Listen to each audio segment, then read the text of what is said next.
citizens of the Nigelverse. It is Nigel once again, and welcome back to System Shock Radio. So, I got some topics for you guys today, but right off the bat, you might hear the fan going. It's pretty warm out now. Thankfully, the winter has decided to go away for good. We're all lie dormant for a little while.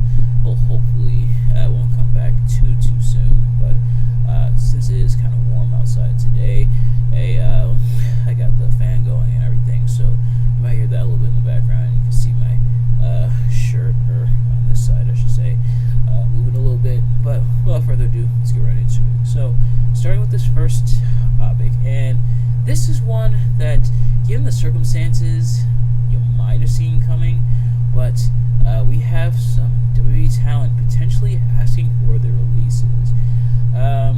Now, this was kind of hinted at or kind of theorized with Vince McMahon coming back into power and everything, and some talent saying they're going to ask for their releases, and we have two that have outright asked for their releases, and then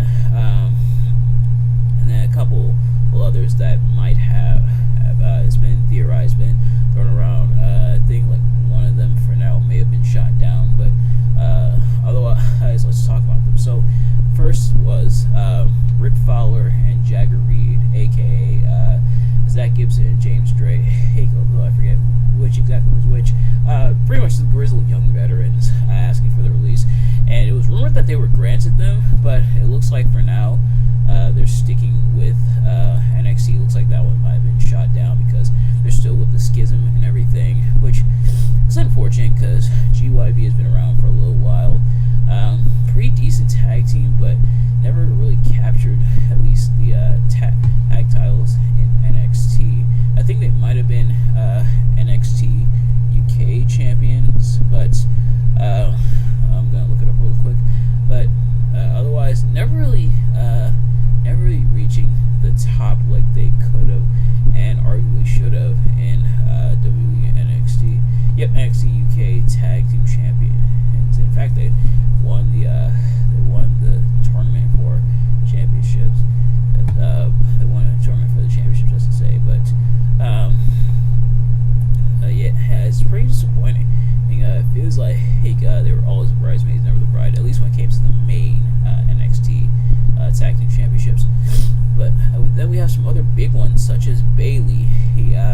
Partially because a lot of people theorize this, partially because Damage Control looks like they're going to be splitting them up, which is unfortunate. Damage Control, a team with a lot of potential, will love all three women involved, which is, of course, Bayley, Dakota Kai, and Io Sky, aka Io Shirai, but never really got into that second gear in terms of a team, mostly because it feels like they were foiled at almost every turn, and now they're breaking up. So there's been rumors of Bayley on her way out.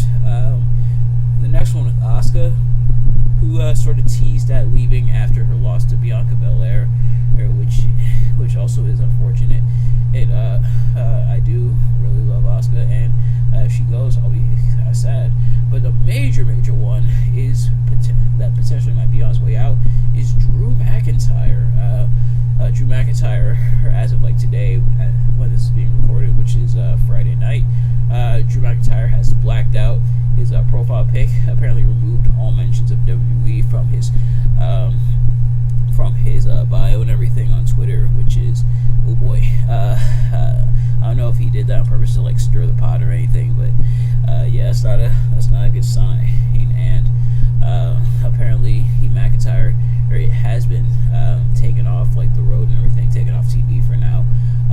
The reasons why have been disputed. Some say it's due to an illness. McIntyre, of course, has been getting sick quite a bit lately. He has been like powering through that and maybe giving him time to recover.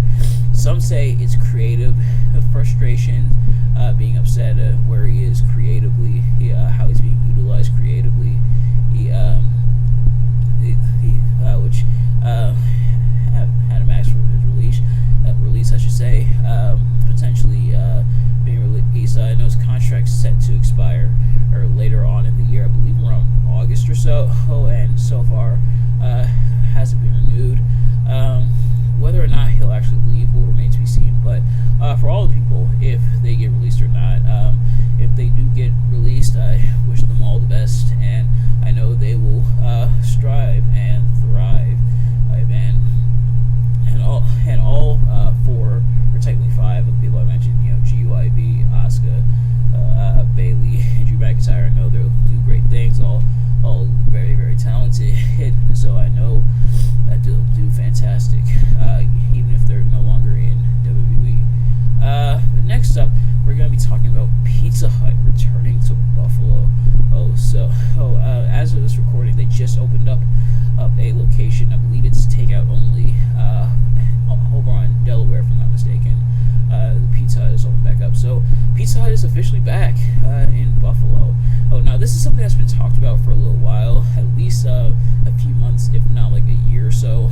Pizza Hut coming back to Buffalo, and making their way back, and reception to it, at least the comeback, not of the store itself, but kind of the idea of Pizza Hut coming back, has been mixed.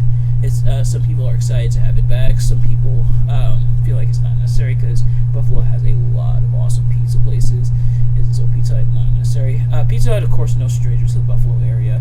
They were around for a little while back then, but I believe in the 2010, and if I'm not mistaken, is when they shut down in Buffalo and stopped operating in Buffalo. But now it looks like they're making their way back.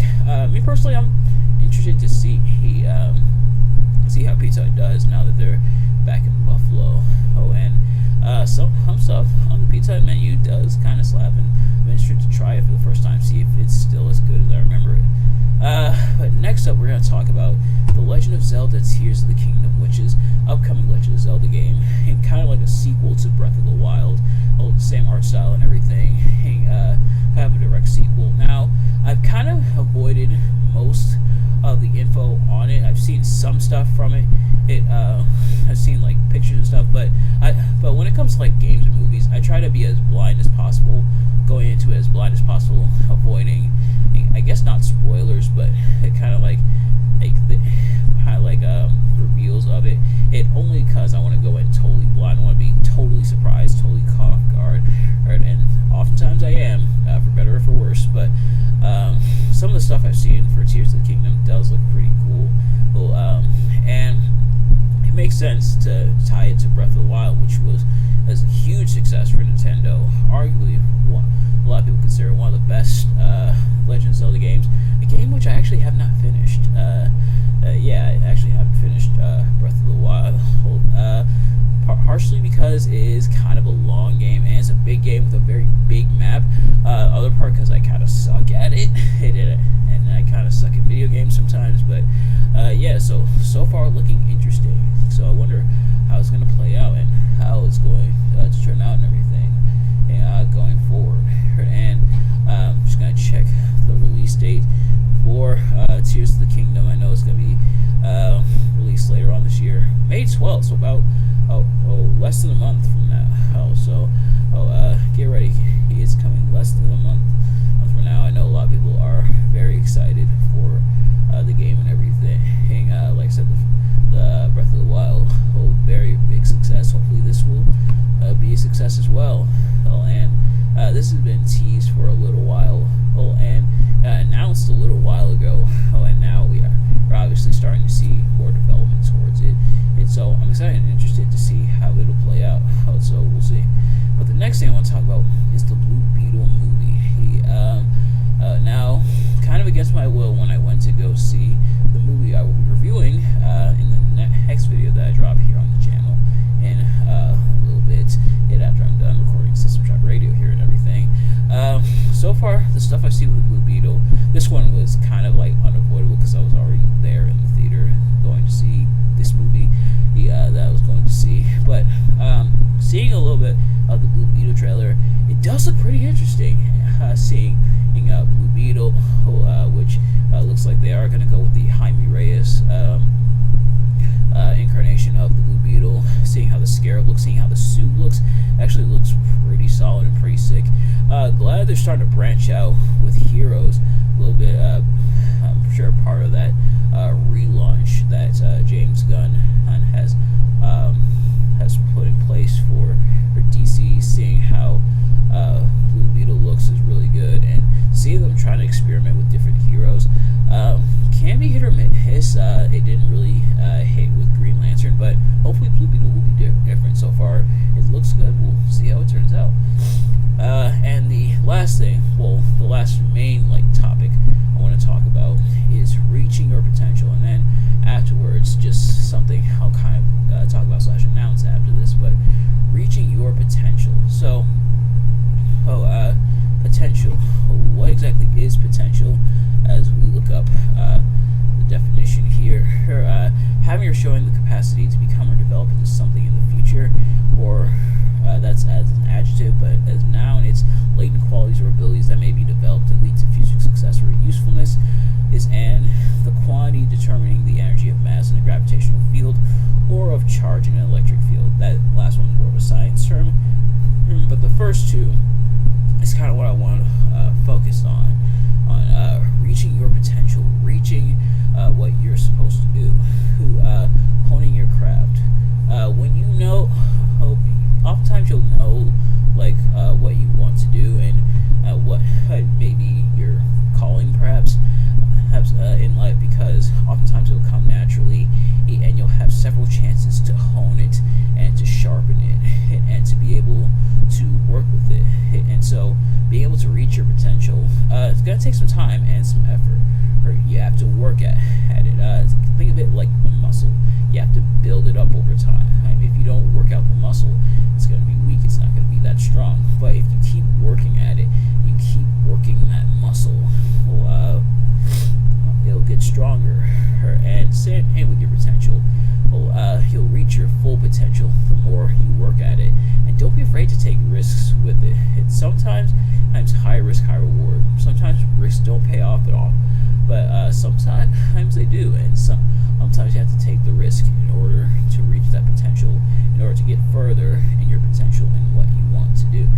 And once you reach your potential, you definitely will know, because it'll feel natural, and it'll come naturally to you. But if you have something you want to do, something you feel like you're led to do, then work at it, and you will be successful at it. But that is going to do it for the main episode of System Shock Radio. But I do have an announcement. Next week is episode 100 of System Shock Radio. Oh yes, System Shock Radio will be having its 100th episode next week. I am super duper excited and super duper pumped that we have made it to 100 episodes. If you've been here since the beginning, since day one, or if this is your first time, or anywhere in between, and I want to thank you so much for your continued love and support. And that's why I have a very special treat for you guys. As next week, I'm going to be doing 100 fun facts about myself, so that you're able to get to know me, whether you're new to System Shock Radio or not. You'll get to know a little bit more about me and kind of do a little icebreaker there. I'm excited for that. And yeah, I'll see you next week with that. But as for this episode, thank you all so much for watching. I hope you enjoyed. If you did, please do me a favor. Like, comment, subscribe, share it with your friends, turn on post notifications so you know every time I upload a video, so you can see as soon as it drops. Let me know in the comments below your reaction to anything I talked about in this video, and I will see you guys later. Peace.